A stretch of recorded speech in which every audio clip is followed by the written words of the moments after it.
impala. Kanamurag deer niya is the impala. Is a medium-sized antelope that is brown in color with slim legs.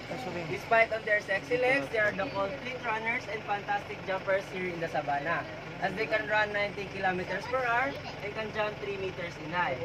Yung kanang black stripes yung belly is the Thompson's gazelle, the smallest antelope here in the savannah. They are cute looking, but they can run up to 80 kilometers. This one with the long horn is Gemsbok or Oryx gazelle. If you are familiar with the TV series Peppa Pig, that's actually Madame Gazelle. Madame Gazelle ko sa Peppa Pig. Sa picture sa Peppa Pig.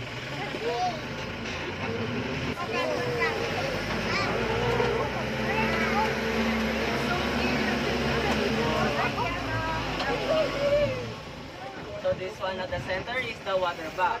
It has a long shaggy hair that emits oil which acts as a water repellent and defense mechanism towards predator, since they have stinky smell. So the older they get, the stinkier they become. And the stinkier they become, the more attractive they are to the females. Wow. So pabahuay po na sila. So sa taas is the greater kudu with a twisted horn. Ang pinakadako sa taas. So greater kudu swords can reach up to 6 feet or 72 inches tall that will twist once every 2 years.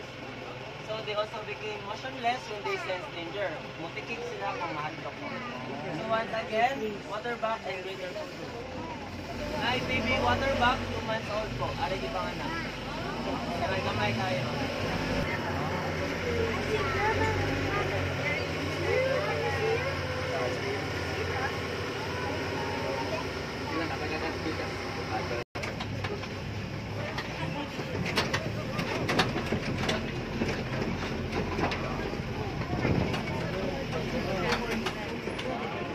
So these two over here is the blessed buck.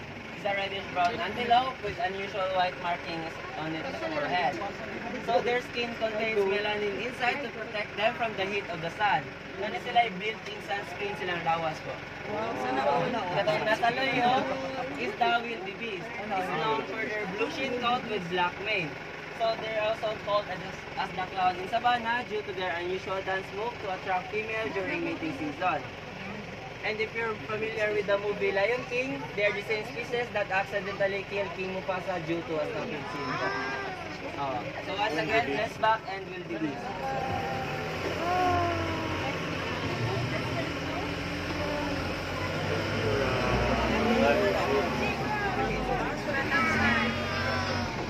Zebra. So our highlight po is the zebra. They can sleep while standing up by locking up their joints on their knees just like horses in the round. So they have black skin with white stripes. Their stripe is as unique as our fingerprints because there's no two zebras has the same pattern. And a female zebra po is light brown in skin. And the male is black skin po. Tanang female, light brown. Kanang mama nila is katana. Ang bata nila kay 5 and 7 months old. Kaya kasi Pegasus, kakumpiyan. Papa sa mga bata. Pegasus.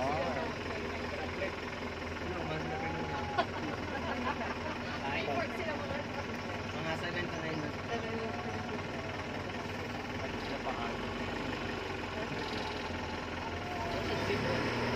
Kasi kabayo, ito talan ron din.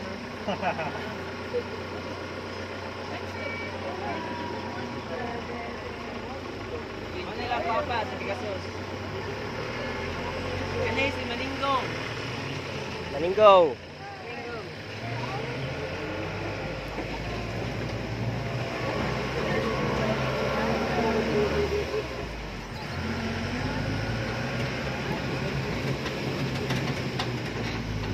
So that's it for our Biglan Savannah tour po. Next up is a walking down tour. So first, on your left side is the crocodile area. And your right side, African lion, cheetah going down to the giraffe.